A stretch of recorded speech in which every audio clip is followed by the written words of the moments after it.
മുഖ്യമന്ത്രി സമസ്ത വേദിയിൽ സംസാരിക്കുകയാണ്. തത്സമയം വിവിധ ഭാഷകളിലുള്ള പുസ്തകങ്ങൾ വിദ്യാർത്ഥികളുടെ കൈകളിലേക്ക് എത്തിക്കും. ഹയർ സെക്കൻഡറി തലം വരെയുള്ള സ്കൂൾ വിദ്യാഭ്യാസം നൽകുന്നതിലും പ്രൊഫഷണൽ വിദ്യാഭ്യാസം അടക്കമുള്ള ഉന്നത വിദ്യാഭ്യാസം നൽകുന്നതിലും സമസ്ത വഹിക്കുന്ന പങ്ക് ശ്രദ്ധേയമാണ്. അതോടൊപ്പം മത്സര പരീക്ഷകൾക്ക് വിദ്യാർത്ഥികളെ തയ്യാറാക്കുന്ന ക്ലാസുകളും നൈപുണ്യ വികസന ക്ലാസുകളും എല്ലാം സമസ്തയുടെ പ്രവർത്തനങ്ങളുടെ ഭാഗമാണ്. ഇതെല്ലാം തന്നെ മുസ്ലിം സമുദായത്തിൻ്റെ മാത്രം ഉന്നമനമല്ല സാധ്യമാക്കുന്നത്, നാടിൻ്റെ ആകെ ഉന്നമനമാണ്. നമ്മുടെ നാടിനും നമ്മുടെ രാജ്യത്തിനും അഭിമാനിക്കാൻ വക നൽകുന്ന സാംസ്കാരിക വൈജ്ഞാനിക പാരമ്പര്യമാണ് ഇസ്ലാമിൻ്റെ. പേർഷ്യയിൽ തുടങ്ങി മലബാർ വരെ, ഉമർ ഖയ്യാമിലും ജലാലുദ്ദീൻ റൂമിയിലും തുടങ്ങി മോയിൻകുട്ടി വൈദ്യരിൽ വരെ, റുബായത്ത് മുതൽ മുഹിയുദ്ദീൻ മാല വരെ പറന്നു കിടക്കുന്നു ആ പാരമ്പര്യം. എഴുത്തച്ഛൻ രാമായണം എഴുതുന്ന കാലത്തോ അതിനടുത്തോ എഴുതപ്പെട്ടതാണ് മുഹിയുദ്ദീൻ മാല. ഇപ്പോഴും അത് നിത്യം വായിക്കുന്നവരുണ്ട്. 12-ാം നൂറ്റാണ്ടിൽ ജീവിച്ചിരുന്ന സൂഫിവലിനെ കുറിച്ച് എഴുതപ്പെട്ട ഒരു കൃതി ഇന്നും ഇവിടെ വായിക്കപ്പെടുന്നുവെങ്കിൽ അതിൽ നിന്ന് നമുക്ക് മനസ്സിലാക്കാം ആ പാരമ്പര്യം എത്രമാത്രം ആഴത്തിൽ നമ്മുടെ സംസ്കാരത്തിൽ വേരോടിയിരിക്കുന്നു. സൈനുദ്ദീൻ മക്തൂം രചിച്ച ചരിത്രഗ്രന്ഥവും കർമ്മശാസ്ത്ര ഗ്രന്ഥവുമെല്ലാം നമ്മുടെ സംസ്കാരത്തെ ആഴത്തിൽ സ്വാധീനിച്ചിട്ടുണ്ട്. ആ പാരമ്പര്യം, അതിൻ്റെ പൂർവ്വകാല ഗരിമ ഇന്ന് മനസ്സിലാക്കപ്പെടുന്നുണ്ടോ എന്നത് പരിശോധിക്കപ്പെടേണ്ടത് തന്നെയാണ്. ഒരു കാലത്ത് വാനനിരീക്ഷണത്തെക്കുറിച്ചും ഗണിതശാസ്ത്രത്തെക്കുറിച്ചും കൂറ്റൻ നിർമ്മിതികളെക്കുറിച്ചുമെല്ലാം ഇസ്ലാമിന് സ്വാധീനമുള്ള മേഖലകളിൽ നിന്നും രചനകളുണ്ടായി. സയൻസിലും വൈദ്യശാസ്ത്രത്തിലുമെല്ലാം പുത്തൻ ചുവടുവെപ്പുകളുണ്ടായി.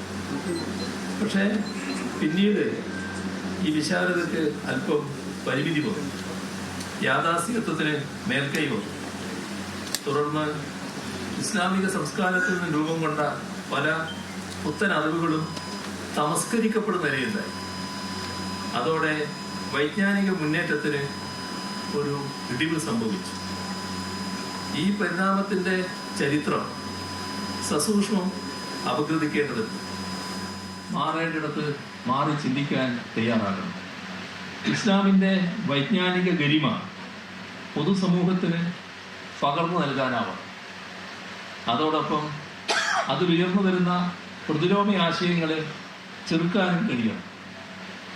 ആ കാഴ്ചപ്പാടോടെയുള്ള ഇടപെടലുകൾ ഒരു സംഘടന എന്ന നിലക്ക് സമസ്തയുടെ ഭാഗത്ത് നിന്ന് ഉണ്ടാകും എന്നാണ് പ്രതീക്ഷിക്കുന്നത്. അന്ധവിശ്വാസങ്ങളും അനാചാരങ്ങളും ഇല്ലാതാക്കുക എന്നത് സമസ്തയുടെ പ്രഖ്യാപിത ലക്ഷ്യങ്ങളിലൊന്നാണ്. ഇത് സമസ്തയുടെ രൂപീകരണ ഘട്ടത്തിൽ തന്നെ പ്രസ്താവിച്ചിട്ടുള്ളതുമാണ്. എന്നാൽ ഇപ്പോൾ സമസ്ത രൂപീകരിക്കപ്പെട്ട് 100 വർഷത്തോളം പിന്നിട്ടു. സമസ്തയ്ക്ക് സ്വാധീനമുള്ള മേഖലകളിൽ ഇതിനെതിരെയുള്ള പ്രവർത്തനങ്ങൾ ഇനിയും തുടരേണ്ടതുണ്ട് എന്ന് തന്നെയാണ് ഇപ്പോഴുള്ള അനുഭവങ്ങളും കാണിക്കുന്നത്. ആധുനിക ചികിത്സാ സംവിധാനങ്ങളെ ആശ്രയിക്കുന്നത് മതാചാരപ്രകാരം പാപമാണ് എന്ന് വിശ്വസിക്കുന്ന ചിലരുണ്ട്. യഥാർത്ഥത്തിൽ അതുവഴി ജീവൻ പൊലിഞ്ഞുപോയ നിർഭാഗ്യകരമായ സംഭവങ്ങൾ നാം കണ്ടതാണ്.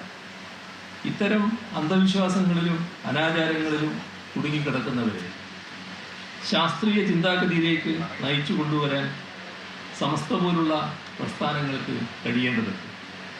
അതിനുതകുന്ന ഇടപെടലുകൾ ഉണ്ടാകും എന്ന് തന്നെയാണ് പ്രതീക്ഷിക്കുന്നത്. ഈ പുസ്തകം മറിച്ചു നോക്കുമ്പോൾ കാണാനായ മറ്റൊരു ശ്രദ്ധേയമായ കാര്യം സമസ്തക്കുള്ളിലെ വിയോജിപ്പുകളെക്കുറിച്ച് ഇതിൽ കൃത്യമായ വിവരങ്ങൾ നൽകിയിരിക്കുന്നുവെന്നാണ്. സാധാരണയായി ഒരു പ്രസ്ഥാനം അവരുടെ ചരിത്രം പറയുന്ന പുസ്തകം പുറത്തിറക്കുമ്പോൾ അവരുടെ ആശയങ്ങൾ മാത്രം പ്രചരിപ്പിക്കുന്നതിനാണ് മുൻതൂക്കം നൽകുക. ഈ പുസ്തകത്തിൽ അങ്ങനെയല്ല, മറിച്ച് സമസ്തക്കുള്ളിൽ തന്നെ രൂപം കൊണ്ടുവന്ന വിവിധ ആശയങ്ങളെ സമസ്തയുടെ കൈവഴികളായി ഈ പുസ്തകം അവതരിപ്പിക്കുന്നുണ്ട് എന്നത് ശ്രദ്ധേയമാണ്. മുസ്ലിം സമുദായത്തിൻ്റെ അവകാശ സംരക്ഷണം എന്നതാണല്ലോ സമസ്തയുടെ രൂപീകരണ ഘട്ടത്തിൽ ഉയർന്നു വന്ന ഒരാശയം. നമ്മുടെ രാജ്യത്ത് ഇന്ന് ന്യൂനപക്ഷങ്ങളുടെ അവകാശങ്ങൾ സംരക്ഷിക്കപ്പെടുന്നുണ്ടോ എന്നത് വിശദമായി പരിശോധിക്കേണ്ട കാര്യം എല്ലാവർക്കും ബോധ്യമുള്ള കാര്യമാണ്. ആരാധനാ സ്വാതന്ത്ര്യം പോലും നിഷേധിക്കപ്പെടുന്ന അവസ്ഥയുണ്ടാകുന്നു. ആരാധനാ സ്വാതന്ത്ര്യം എന്ന് പോട്ടെ, ഇഷ്ടമുള്ള ഭക്ഷണം കഴിക്കാനും വസ്ത്രം ധരിക്കാനും, എന്തിനധികം പറയുന്നു, മാതൃഭാഷ സംസാരിക്കാനുള്ള അവകാശങ്ങൾ പോലും. ശരി, മുഖ്യമന്ത്രി സംസാരിക്കുകയായിരുന്നു. ചില സംഘടനകൾക്കുള്ളിൽ സങ്കുചിത പിടിമുറുക്കം, അത് ആ സംഘടനകളെ തകർത്തു. സമൂഹത്തിന് വെളിച്ചം പകരാൻ സംഘടനകൾക്ക് കഴിഞ്ഞില്ല. സമസ്ത അങ്ങനെയല്ല, അതുകൊണ്ടാണ് സമസ്തയുടെ വികാസമെന്നും സമസ്ത വേദിയിൽ സമസ്തയെ പുകഴ്ത്തി മുഖ്യമന്ത്രി പറയുകയാണ്. കേരളത്തിന്റെ സാംസ്കാരിക സാമൂഹിക മേഖലയിൽ കലർന്നൊഴുകുന്ന പ്രസ്ഥാനമാണ് സമസ്തയെന്നും അദ്ദേഹം പറയുന്നു. വെളിച്ചം നൽകുന്നതാണെങ്കിൽ മാത്രമേ ഏതൊരാശയവും സമൂഹത്തിന് സ്വീകാര്യമാവുകയുള്ളൂ. വെളിച്ചം നൽകാൻ കഴിയാത്ത സംഘടനകൾക്കാണ് നിലനിൽപ്പില്ലാത്തത്. സമസ്ത അങ്ങനെ ഒരു സംഘടനയല്ലെന്നും മുഖ്യമന്ത്രി പിണറായി വിജയൻ പറയുകയാണ്. അതിന്റെ സമസ്ത വേദിയിൽ മുഖ്യമന്ത്രി സംസാരിക്കുന്നത് തത്സമയ സംരക്ഷണമാണ് പ്രേക്ഷകർ കണ്ടത്.